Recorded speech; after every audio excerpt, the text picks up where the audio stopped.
Arif. Thank you, Joe. I have the distinct pleasure of welcoming Dr. Guenther on behalf of the Division of Critical Care for today's Grand Rounds.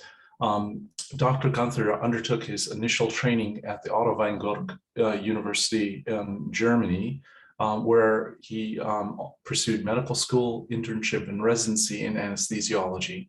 He thereafter undertook further training with residency and fellowship in pediatric anesthesiology at the Medical College of Wisconsin.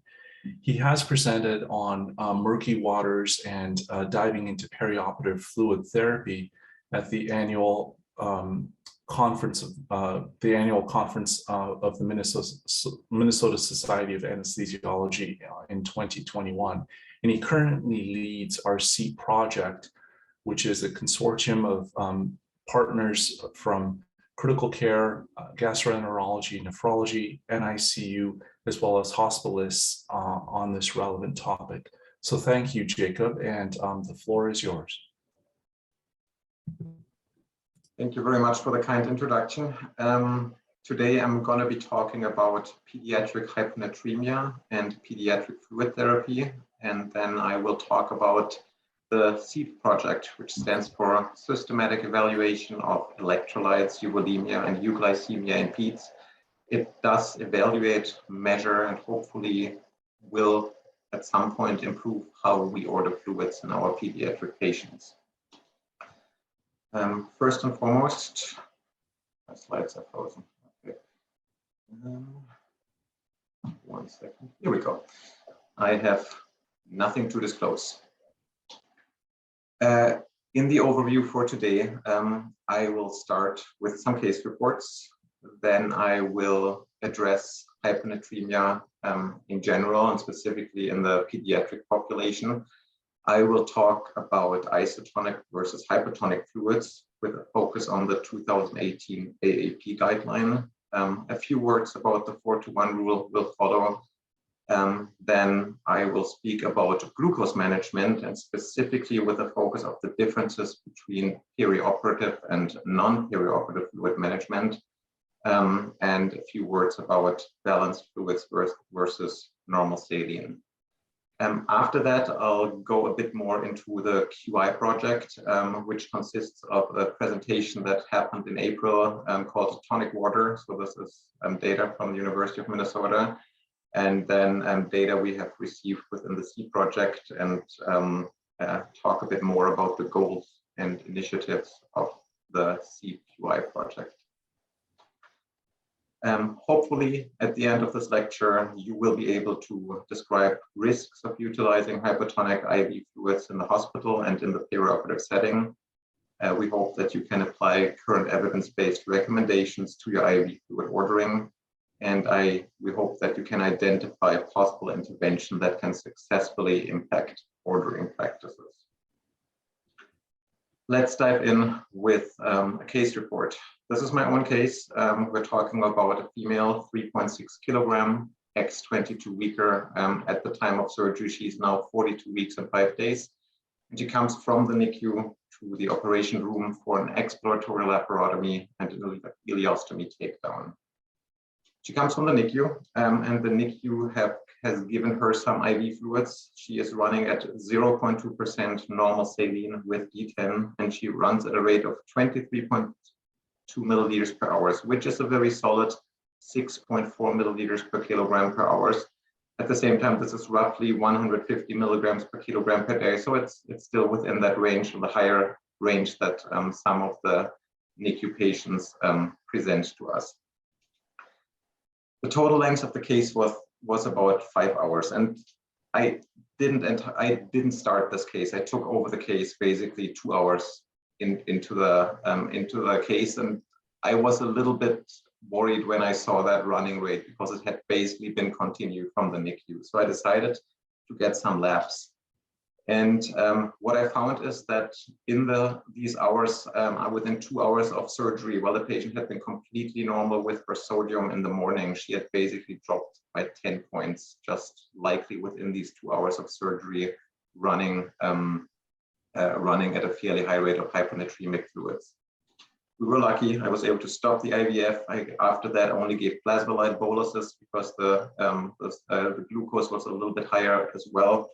And without any obvious sequelae, the sodium normalized within 16 hours. So the next morning, she was basically back to her normal sodium level. Here's another case report. This one is from the literature. It's from Turkey, as far as I'm aware. We're talking about a 5-year-old female who's otherwise healthy and comes for a tonsillectomy. Unfortunately, in this, the one thing missing in this case report is a weight. So, but we have to assume that a 5-year-old is somewhere between typically 20 to 30 kilograms. This patient received a mix of D5 with 0.18% normal saline during the anesthetic.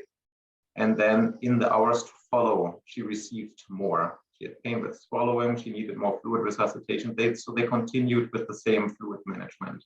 Another 1,000 milliliters were given. And then after about 5 hours to 6 hours, the patient was nauseated. So they decided, since she's nauseated, postoperative nausea, vomiting, let's give some more of that fluid. And that was then unfortunately followed by tonic-clonic seizures, fixed and dilated pupils. And when they checked the sodium levels, they found that her sodium had dropped from 139 to 119. So a severe drop in her sodium. Again, she was lucky. They were able to give her normal saline 3%, and they could improve the neurostatus to a normal level. And also this patient did not suffer long-term sequelae. Pediatric hyponatremia is not uncommon, unfortunately. It makes up to 30% of all pediatric electrolyte abnormalities. And the main culprit is typically an elevation of ADH, and that significantly increases the risk of hyponatremia. And here are just some groups that are at risk for developing elevated ADH. This is essentially all of my patients, peri-op, post-op, pain, nausea, all these things can increase ADH. But then also most of our patients that we would probably deal with in our hospital, which has a significant amount of not entirely healthy patients that we're dealing with, any critical illness, any hypovolemia, respiratory failure, CNS disorders, all these things can cause ADH elevations. So if we add hypotonic fluid to this mix, we are at risk of creating iatrogenic hyponatremic encephalopathy that can result in brain edema, seizures, morbidity, mortality. In pediatric patients, this is even worse because we have overall less swelling room. And as demonstrated with the previous case, this doesn't have to happen with a 5-hour case. It can essentially happen with a tonsillectomy, which is a fairly straightforward, typically 20 to 30-minute case. When it comes to perioperative hyponatremia, this is a known problem. As early as 1998, Arif et al. Postulated that there could be up to 15,000 deaths per year due to perioperative hyponatremia in the United States alone, with women and children being at the highest risk. To be fair, those are not case reports. This is extrapolated data that he used based on some study results. But if you think about it, even if he was off by the factor 10, even if it was only 1,500 deaths, this would still be a horrendously high number to consider. The problem is obviously we don't know exactly what the number is. There's no good data collection that specifically points to hyponatremia being cause of death or severe morbidity. There is no good collection of numbers specifically in the perioperative setting. And despite this being known though, and being known as the risk factors, there is still ongoing use of hypotonic fluids, specifically in the pediatric population. And while the primary use by anesthesia providers has gone down significantly, so it's rare now that we would hang a hypotonic fluid from the start, it happens frequently that we get patients from the floor, and without much thinking and much discussion, we continue those fluids sometimes, unfortunately. So what should we do? Should we use hypotonic or should we use isotonic fluids? So what should we use for maintenance, and therefore what should we use on the OR as well? Luckily, at this point of time, we have a fairly straightforward guidance. In 2018, the American Academy of Pediatrics released a guideline that very clearly stated that patients who are 28 days to 18 years of age requiring maintenance IV fluids should receive isotonic solutions with appropriate potassium and dextrose because they significantly decrease the risk of developing hyponatremia. This is not a weak guideline. The guidance has a evidence quality of A and a recommendation strength of strong. So this is a 1A recommendation. And it does apply to the vast majority of our patients. So basically any patients older than 28 days, surgical patients, post-op patients, ICU patients, and then patients who are on the floor as well. There are exemptions. For example, if there is clear significant free water loss, such as nephrogenic DI, voluminous diarrhea, and we're talking like probably cholera-style diarrhea here, severe burns. Obviously, if a patient already has severe hyponatremia, it is appropriate to use hyponatremic fluids.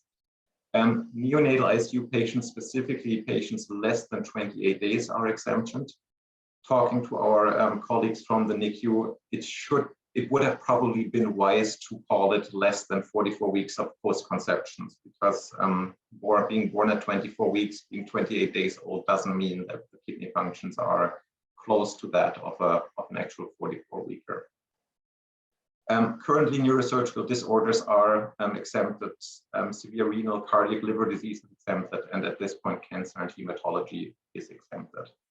And while the neonatal ICU makes a lot of sense because these children really have significantly decreased sodium requirements, when it comes to neurosurgical disorders, I would say there's probably a little bit of missing evidence because I would typically try to avoid hypotonic fluids in a patient who is already at risk of brain edema, which our neurosurgical patients frequently are. All right, so what fluids are actually isotonic in vivo? I put this slide up to compare a few things. As you can see on the top slide, in the top line here, you see human plasma, what it should be. And then I've listed some common IV fluids that we might be using frequently. And then I labeled them a little bit with a green, red, and yellow system to see which ones are pretty close to what they're supposed to be and which ones are pretty far off.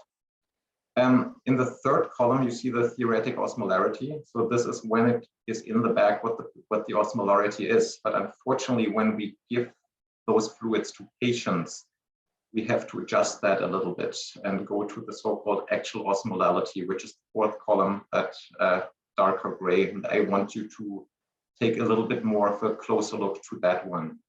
So why are we looking at a glucose of 4 millimoles per liter, which is roughly 72 milligrams per deciliter? If we have a somewhat functioning body, at some point, the body will not leave glucose that is circulating unused. The body will pick that up, put it into the cells, and it is not going through our bloodstream anymore.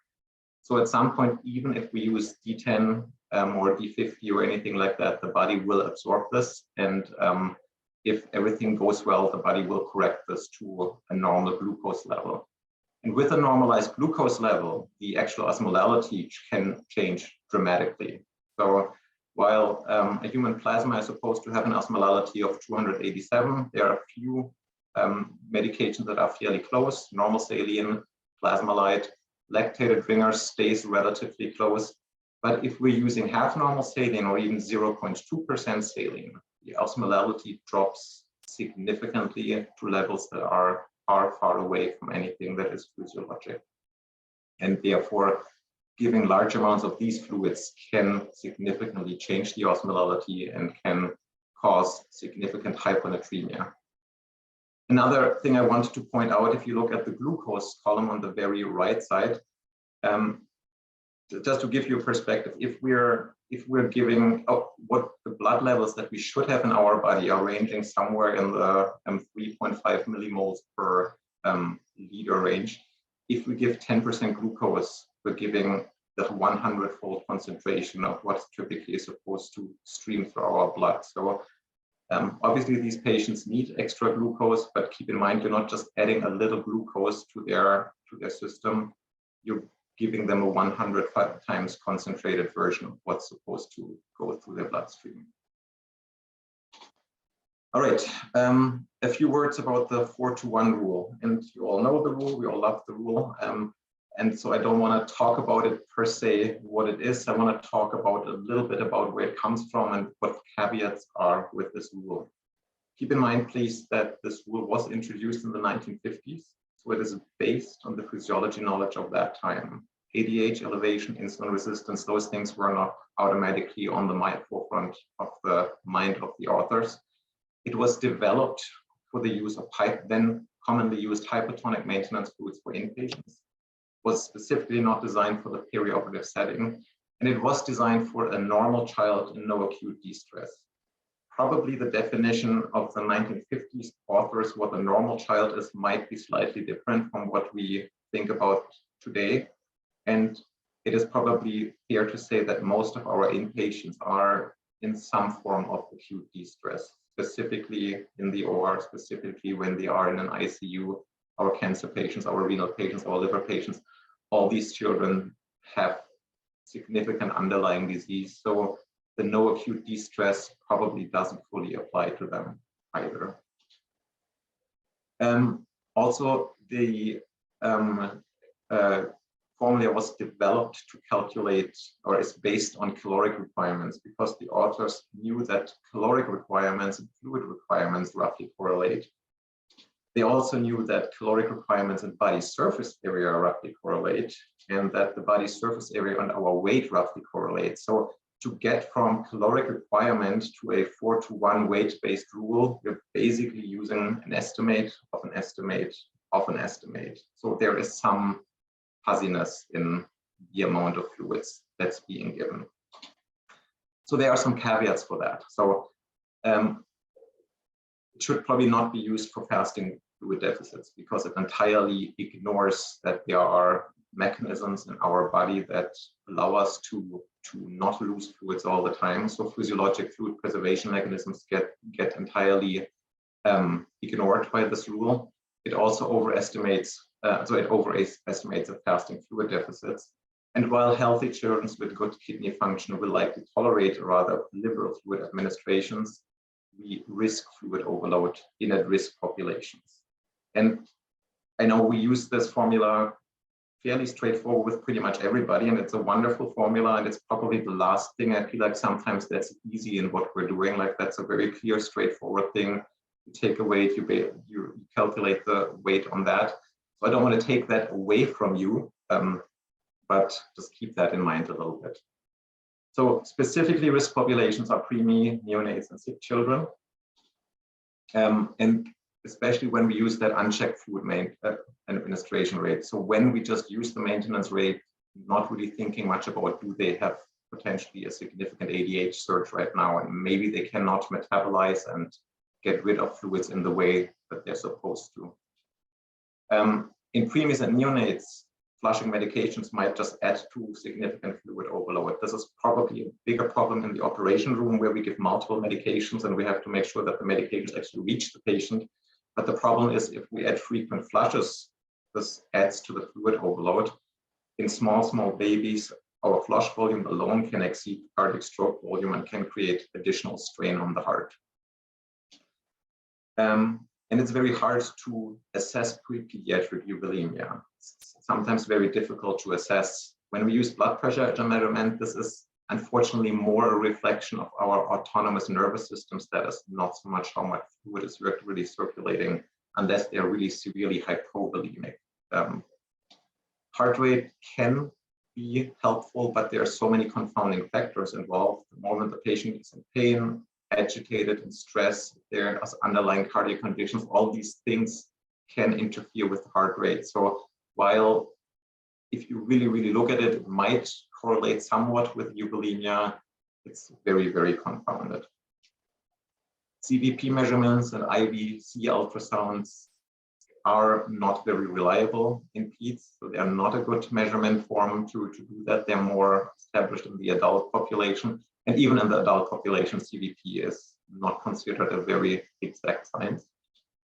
Pulse pressure variation can be used, but it's less established in children. And obviously, you need an arterial line or basically a continuous measurement of the blood pressure, plus typically a mechanical ventilation. So not every patient is a candidate for that. NIRS or O2 extraction may act as a proxy. However, while this is a very sensitive measurement, it's not very specific. So the moment shock, heart dysfunction, or anemia come into play, NIRS is also not a very good measurement to purely evaluate euvolemia or hypovolemia. There's always urine output, or is it? Unfortunately, it's not really, because urine output, just as much as other factors, is influenced by ADH. And again, if we look at the patients who have increased ADH, these are perioperative patients, pain, nausea, critical illness, respiratory failure, CNS disorders. All of these patients will likely experience significantly more ADH in their body. That means they have an overall decreased urine output and increased fluid retention. So in the patients that we're the most interested in, unfortunately, urine output does not really correlate with hydration status. Under general anesthesia, it turns out that giving additional fluids is really, really not helpful at all. So additional fluids do not significantly increase the urine output. All we do with that is basically increase the fluid overload. All right, so when we talk to the 4-to-1 rule, I don't want to take it away from you in any way. I know it's the one thing that's easy, one thing that's nice, but maybe we should get away from thinking religiously about the 4-to-1 rule. And maybe this is just a suggestion, ask ourselves the 4-to-1 question. Is this patient an appropriate candidate to apply 4-to-1? Or are there factors where I should really think about, should I use a different type of maintenance rate? Should I do a goal-directed therapy, small boluses as needed? So don't want to take the 4-to-1 rule away, but maybe I would question the sometimes almost religious application that we use. Every patient that we get, we put more or less on a 4-to-1, and sometimes it is probably worth to wonder, is this patient really meant for this or not? All right, switching gears, I'm talking about glucose management. With, as mentioned before, I would like to put a focus on the perioperative versus non-perioperative with glucose management. And the reason why I chose a picture of a trash bag is that that is pretty much what happens. Very often we get patients from the floor and they come on appropriate fluids from the floor, but unfortunately maybe these fluids are not perfect for the intra-op use. So what often happens is somebody takes it off, it's being trashed, we put our own fluids on, then they come on our anesthesia fluids back to the floor, and then you guys are thinking, oh, what is anesthesia doing? That's not what we want. So these fluids end up being tossed again, and new different fluids are being used. And I think an overall idea of cooperation would be, we should probably come up with a system where we don't have to throw away so much and come up with modalities how to do that. That's hopefully going to be part of the SEE project as well. But let's talk about the actual glucose management first. So the difference that our patients experience is probably perioperative stress, and that creates two problems when it comes to glucose metabolism. On the one side, there's an increased insulin resistance. So glucose that is being administered does not get absorbed. And at the same time, perioperative stress increases glucagon, causes glucagon release, epinephrine, and cortisol release, meaning that there's a catabolic response going through the body. The body is trying to make new glucose. And as a result of that, we get rebound hyperglycemia. As a result, then, very often patients experience rather hyperglycemia rather than hypoglycemia in the operating room. The way to treat this is more as a prevention over correction approach. So if we try to not even get to that high level, but sometimes that's not avoidable. If patients experience hyperglycemia, we typically try to correct that with an infusion, not with boluses anymore. So the boluses are kind of out as a measure of therapy. And we're kind of lenient when it comes to correcting hyperglycemia. Typically, glucose does not get treated in the pediatric population unless it's more than 250 milligrams per deciliter. Certain diabetic regimens or certain transplant surgeries are a little bit different. Specifically, for example, the transplant of pancreas islet cells. There we try to have a significantly lower glucose because they just settle better back into the body if the body is not hyperglycemic at this point of time. Preemie and neonates are a little bit of a different game altogether. Compared to most other kids who can be without glucose for quite a while, preemies always require glucose for their brain function, for their development, up to 300 milligrams per kilogram per hour. And while hypoglycemic events are rare under anesthesia, because we have the gluconeogenesis, this comes at a cost of fat and protein catabolism. And afterwards, these patients, within an hour or so after starting the case, they start to develop hyperglycemia. So our goal under anesthesia is an adequate glucose substitution, which is not always easy, obviously, because giving adequate glucose, not too little, not too much, seems to, on the one hand, avoid hypoglycemia, and at the other hand, gives signals to the body that there's actually less stress going on, and those kids don't go in quite as much in a catabolic response, developing rebound hyperglycemia. While we understand that the effects of hypoglycemia can be severe and very harmful, hyperglycemia side effects are also not entirely benign. Here are just a few of those side effects or conditions that are worsened by ongoing or severe hyperglycemia. In the perioperative setting, this is a rather established idea, even though it hasn't fully translated specifically in the United States, that there are differences in that. Here are just some names of some publications that deal with that. It starts as early as in the early 90s, and the most recent summary of it all that I read was from 2019. And not to bore you with the details, but the ideal perioperative pediatric fluid for preemies, for neonates, and for infants should be physiologic. So it should have a physiologic osmolarity and sodium, because that prevents hyponatremia. You should have a low glucose concentration of 1 to 2.5% glucose. It prevents hypoglycemia. At the same time, it prevents the catabolic response that causes hyperglycemia. And ideally, this fluid should be buffered. This is a perioperative setting, obviously, but there are some parallels between perioperative and critical care in this setting.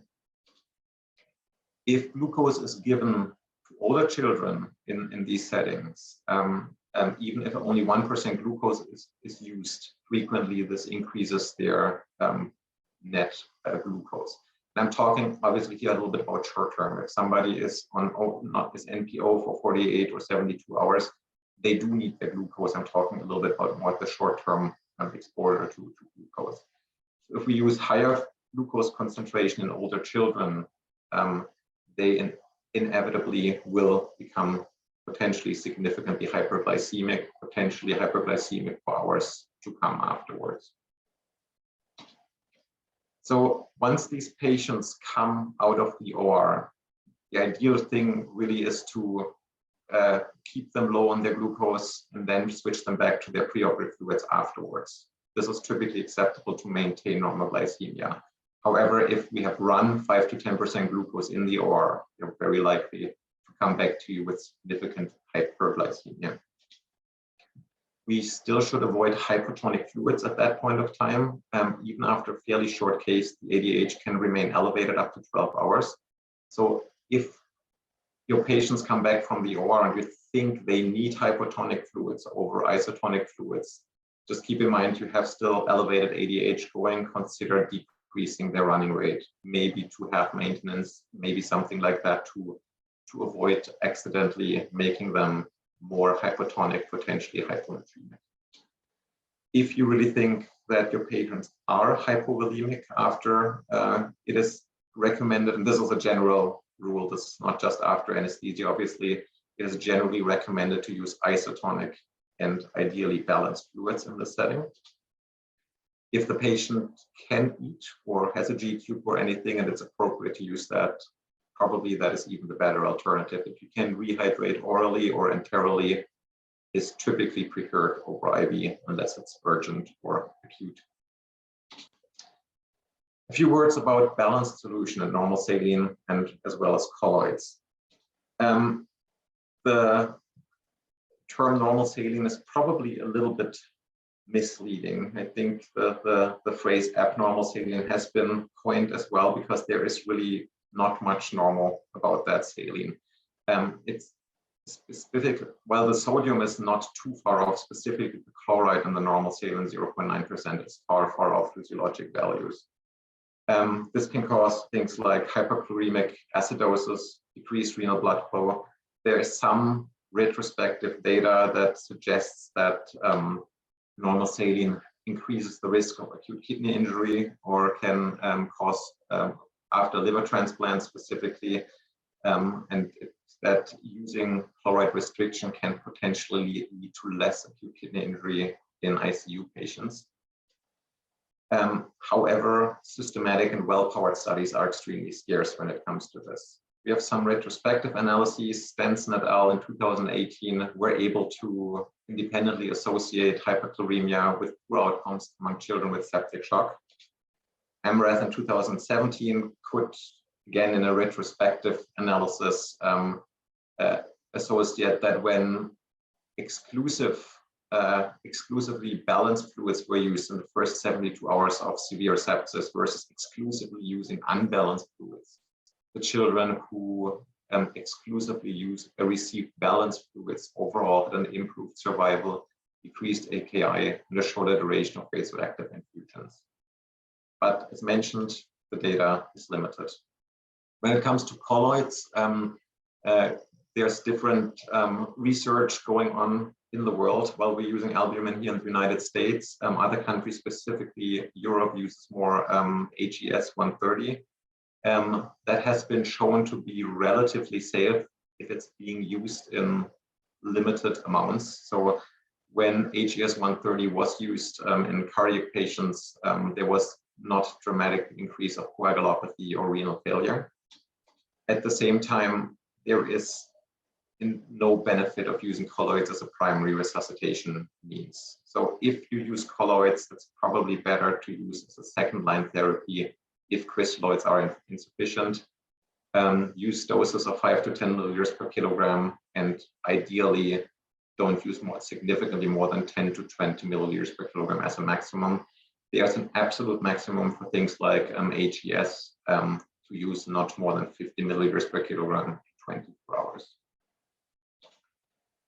In 2020, there was a sepsis guideline coming out, the Surviving Sepsis Campaign, international guidelines for the management of septic shock and sepsis-associated organ dysfunction in children. And while the authors were willing to suggest certain things, as mentioned, the evidence at this point of time is not good enough to really make a full-blown recommendation. So in this guideline, they're suggesting the use of crystalloids rather than albumin. They're suggesting the use of balanced buffered crystalloids rather than using 0.9% saline. Again, if you're currently using 0.9% saline, this is not wrong. You just don't have the evidence at this point of time to prove which one is really superior over the other, or if they are superior at all. All right, so this was a quick run through pediatric fluid management. For us, it was now interesting to see, are we actually following this guidance here at mHealth and PeerView? And it turns out it's kind of challenging to find out. You probably, like everybody dealing with Epic, we have multiple order sets that we can use from. And when you dig through these order sets and dig through individual orders, it turns out that we have almost 40 different fluid orders that we can choose from for pediatric patients. And then if you add the infusion builder on top of that, the number essentially becomes like practically infinite. You can you can mix whatever fluid you want in the infusion builder. So there's, like I said, almost 40 fluid orders already available, and then that you can add variability on top of that with the infusion builder. For looking at all of our patients, the EPIC review tools that we have at hand are not super helpful. So I try to do some data review with Standardize for this. I grotesquely failed. I couldn't really get much data out of that. I'm always happy if somebody can help me with that. So, but for really looking at all patients to see what they got, what they received, what their sodium levels were, Standardize unfortunately was rather useless. So we decided to review ourselves a little bit. We started with a project called Tonic Water.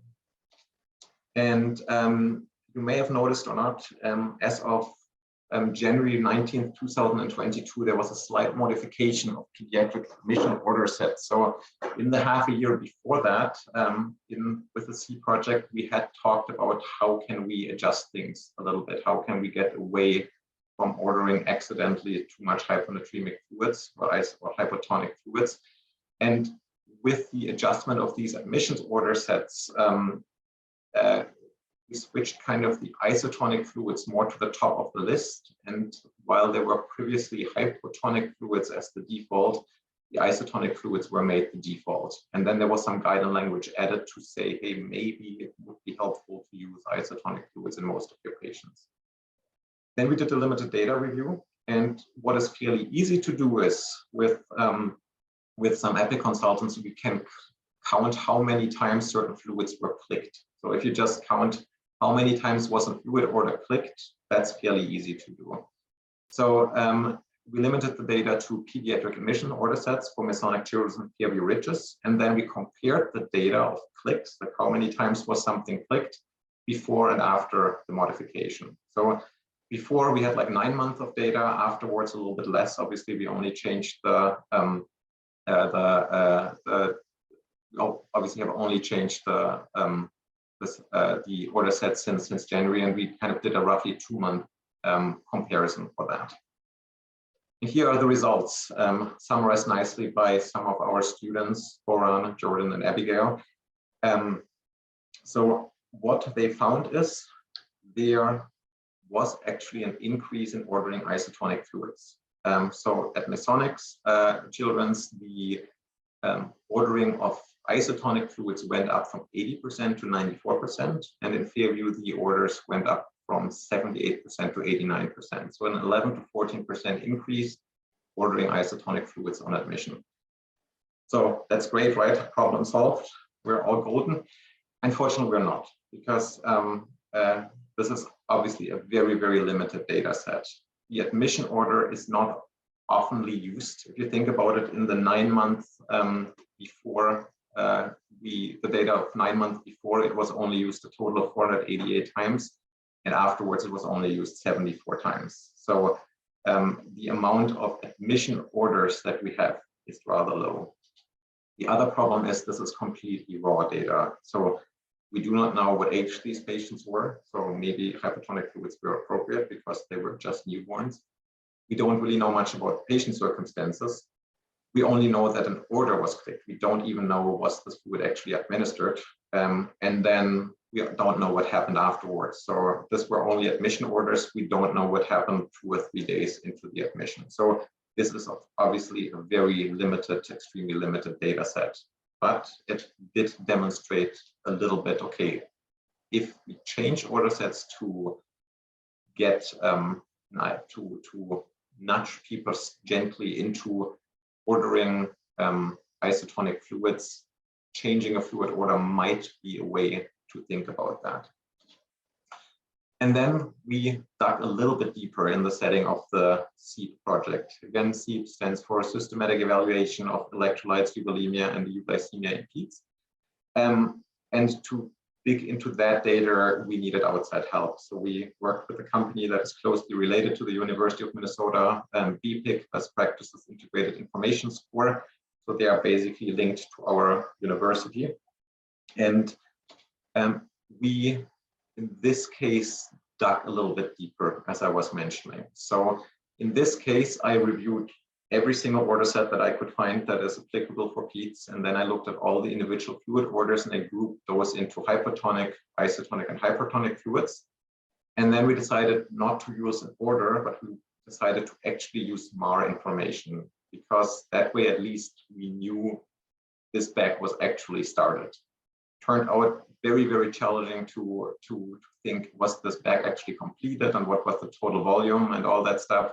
Those were things with that large cohort that we couldn't really get our hands on, but at least we got that information. Okay, this bag was actually started. Then we did 1 month worth of MAR data. So basically from December 1st, 2021 to December 31st, 2001. And we recorded every single time a new bag was started in patients under 18 years. And to make the data a little bit more helpful, we also divided our patients in 3 groups. Group 1 are patients that are routinely excluded from the AAP guidance who are less than 28 days. Then a group 2 that we said 28 days to 364 days, because we had a feeling that the younger patients are more likely to receive hypotonic fluids just from historical perspectives and other reasons. And then a group 3 where we said age 1 up to 18 years. So initially we had, or in reality, initially we had 440,000 data points, but this included MAR data like MAR hold or like 3/4 of the MAR data was essentially not related to, of fluids was essentially not related to actually administering fluids. So we really focused on the 110,000 data points that were related specifically to starting a new bag. And then with the algorithms that were used to find the data, there were a couple of things that just didn't really belong. For example, cefazolin is mixed in normal saline, so that lit up because of the normal saline, or intraarterial papaverin because there is 0.45% saline in there. All that was kind of accidentally included in that. So I basically went through those data points and I kind of removed everything that wasn't really maintenance fluids. We still had a significant amount of data points. We still had 104,000 bags left after that. Turned out though that we had a fairly high amount of TPN in this data set. And when we take that out, we're still at 61,000 bags that we started in this month.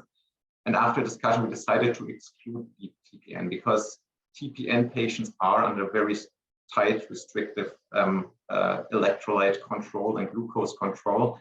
So we felt that if somebody has frequently their electrolytes checked, they are probably not as likely to develop iatrogenic hyponatremia, or at least it can be caught and corrected early enough. So we decided that leaving out the TPN would also be prudent. The other thing is obviously TPN is not standardized. So if I have a normal saline bag of 0.9%, I roughly know what's in there.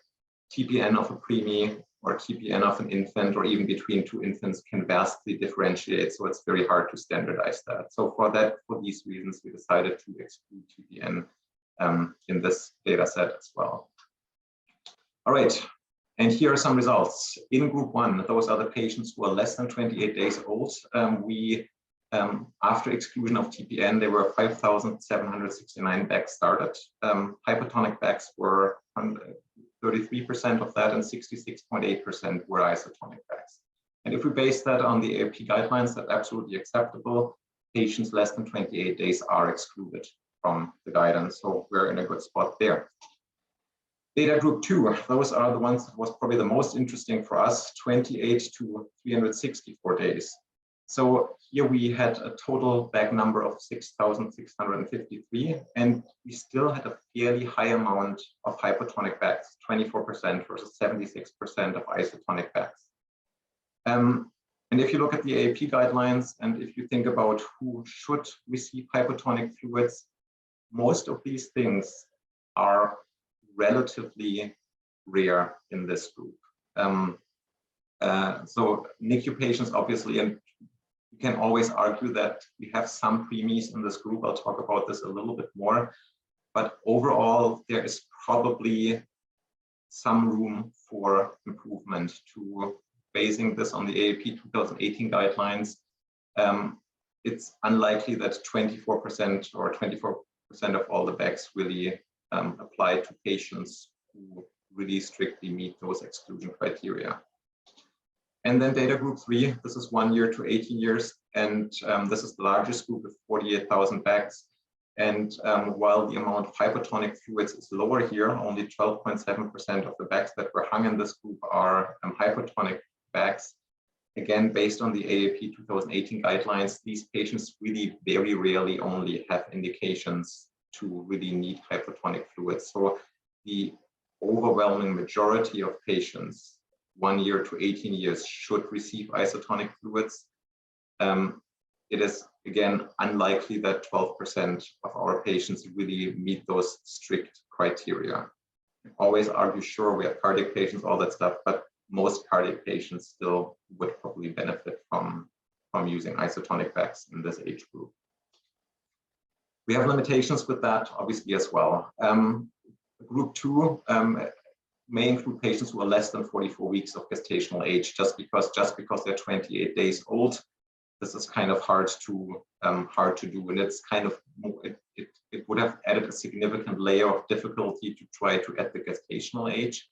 We try to work around that initially by including the weight to see if a patient who is 28 days and more than 3.5 kilograms, probably that is a patient who is more in the safer criteria to get isotonic.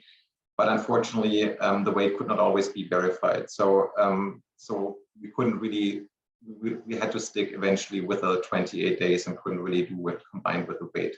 Having said that, I think most preemies who are on ongoing fluids for a longer time in our system are probably running on TPN, so they were excluded anyways. And then obviously the data is still somewhat unfiltered just due to the sheer sample size. And we will probably need a more granular search to do this in smaller samples. The other thing that is challenging is to pair a sodium value with the MAR activity. So if I have 110,000 bags, to look for a sodium value that is close to that patient, time-wise to that patient with that MAR activity, it's too much data. It would end up being too confusing, very likely. We do have some of these more granular things planned. We are in the planning process to do some anesthesia data. We actually want to include sodium level, glucose levels, perioperative fluid totals based on hypotonic and isotonic fluids, and see if we can correlate in some way. Is there a difference if the patient received large amounts of hyponatremic fluids or before or after, or even during the case? And then we have limitations in the real world, because what do we want to do with this data? Because ultimately, what we try to do is to reduce or to avoid iatrogenic hyponatremia. And we do know, and at this point of time with having 1A guidance, basically that the best way to reduce this risk is to avoid hypotonic fluids in patients who should not receive that. At the same time, hyponatremia is often multifactorial. So it is linked to ADH elevation, it is linked to underlying disease, and it is linked to what we do. So whenever we look at retrospective data about that, we never really know, was this specific event of hyponatremia, was this really based on what we did, or was this patient just prone to get this no matter what we did? And at the same time, it's going to be hard to get prospective data on this, because now we have a clear guidance that says do not use hypotonic fluids. So I don't want to expose on purpose any 1-year-olds to hypotonic fluids when there's a guidance strictly saying, please don't do that. So what can we do? And that's what we're trying to get to with the SEED project. So probably the best way we can make change is to correct the reduction of therapy and then measure the reduction of therapies that increase the risk of iatrogenic hyponatremia. Again, in this case, ordering hypotonic fluids when they are not indicated. So encouraging and enable the use of isotonic fluids. Most likely the best way to do that is to redesign order sets that favor isotonic fluids. And since we all hate clicks, maybe adding a few extra clicks if you really, really want to order hypotonic fluids. Another thing that we would like to work on is to improve and to standardize the transitions between different specialties. Again, here, perioperative, intensive care, subspecialties. We all have different needs for our fluids for our patients, but I think that there's also a lot of overlap that we can probably work together and maybe decrease the amount of fluids changes, fluid switches, and also wasting fluids. And then hopefully what we can do is to educate you about current developments in pediatric fluid management, with this today being the start point of that. And so I hope you will, just like these gentlemen, let it seep in. As mentioned before, I am not alone in this. I have the pleasure to work with a large group of medical students like Warren, Jordan, and Abigail, who are very involved with that. And then we have Brian Joy from the CVISU, Katie Larson-Nath from gastroenterology, Lilia Najira from nephrology, Aaron Osterholm from the neonatology, Arif Samani from critical care, Jordan Marmot from hospital medicine, and me. So we're trying to do this as a interdisciplinary group, so to ensure that whoever has input can give input, and we're trying to bring this up as a project where everybody can bring in their concerns and hopefully come up with a solution that works for everybody. And with this, I thank you very much for your attention, and I'm open for questions. All right, thank you so much for a really wide-ranging and informative topic. You may have answered this. Apologies if you did. I had to step away for a minute. Dr. Chavers from our nephrology department asks, were you able to determine the incidence of hyponatremia in the groups receiving hypotonic fluids? At this point, we were not, and as was meant, I tried to answer that in the way. So it is difficult to really in the amount of patients that we have, it is difficult to apply basically a sodium value with that specifically then can be linked to a specific fluid management. So this is something we can hopefully do in a more granular search. We are hoping at some point to really look at the incidence of hyponatremia, but our typical measurements like slicer dicer, for example, only allow us to check for sodium abnormality. It currently didn't allow it to check specifically for hyponatremia. So actually finding patients who really had hyponatremia is challenging in itself. And then how do you define hyponatremia? Do you say it's just one value off, or is it like 3 values within 48 hours? When does hyponatremia end? With the first normalized value or not? So with the large data set, so far we were not able to link specifically hyponatremic fluids to hyponatremia. Having said that, there is clearly evidence out there that resulted in a guidance to avoid hyponatremic fluids in most patients. I have something that's a little off or related, I would say. I was just intrigued when you were talking about the different glucose levels and the waste with going back and forth from a unit to the OR and all the fluids that get thrown away. And it made me think you probably have a lot of observations about that in the OR environment. So I just would be curious to hear your like top 2 or 3 things to reduce waste and going back and forth from units to the OR. So I think there are some options. I think one option, for example, is some of our patients are getting basically an IV 6 hours before they come to the OR. So it's probably worth arguing specifically with updated NPO guidelines that these patients can drink pure liquids until 2 hours before a procedure. I would argue, like, if you start fluids specifically for a case, it's probably safe to start those patients on the fluids that they will eventually use in the OR. And it's very unlikely that we will use D10.2 in the OR, even in small babies. So I think there is a chance to do something there. What could obviously also happen is that we just adjust our fluids based on what the patient comes to us. If the patient comes on normal saline 5% glucose, we could probably just add lactated ringers back to that and kind of allow these two to mix in a certain way. But that would probably take a little while to really get the education in, because what we don't want is that patients then get fluid overloaded because we kind of just add another 4-to-1 on top of the 4-to-1 that's already running.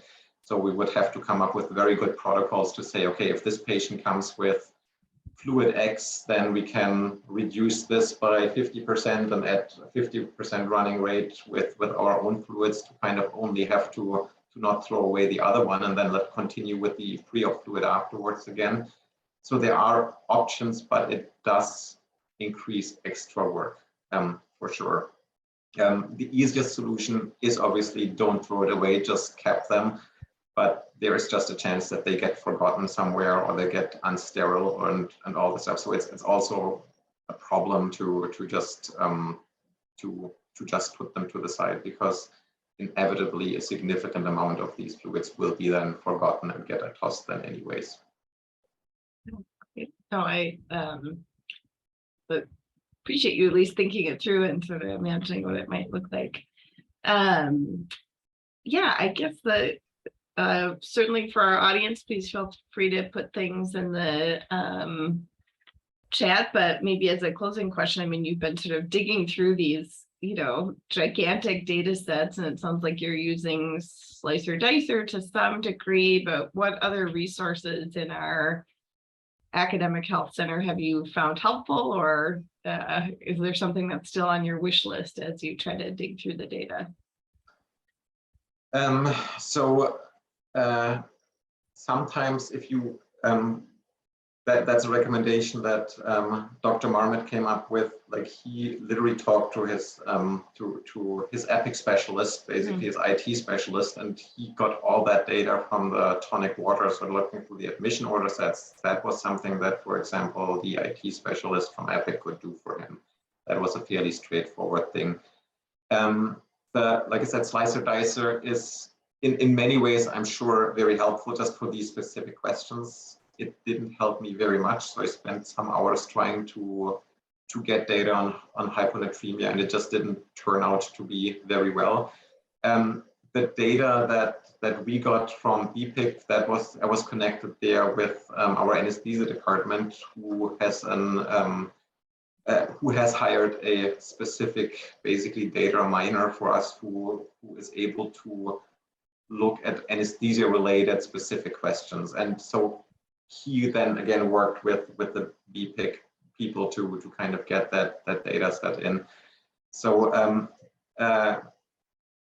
BPIC was very helpful. That is a company closely linked here to the UMN, where you could really tell them specifically, okay, this is data that I'm looking for, and they kind of guide you a little bit through the process, ask questions: what should I include, what should I not include? Does this algorithm to find this data work for you? And that was a rather fruitful cooperation, I would say. But I don't think we have, especially with being such a system that has so many different hospitals involved, so many different specialties involved, so many different philosophies involved, kind of, it's very, very hard to quickly get data. It took months to just find the right person who could really do it, and then also to think about what do I actually want in there. Because of course, initially I want sodium levels, I want glucose levels. And then I had to realize the amount of data that would entail is just something that I couldn't even stem to analyze, basically. And so we will likely have to do more data runs with more specific questions. Ideally, if we want to have more information per patient, we'll have to do it with, significantly lower sample sizes, because with the 10 to 1 ratio, over 100,000 bags that were hung. It's very, very hard to correlate each of these bags with sodium values, glucose values, or hyponatremic events, basically. Yeah, great. Thanks for that reflection. I think it probably spans many other projects that faculty or residents or fellows might be thinking about doing. Well, we are at time. Thank you so much for a great talk. For those who are still logged in, please remember to log your attendance, evaluate today's session, and don't forget to go to the Continuing Education Portal website to get your American Board of Pediatrics Part 2 credit. Thanks everyone for being here. Bye. Thank you.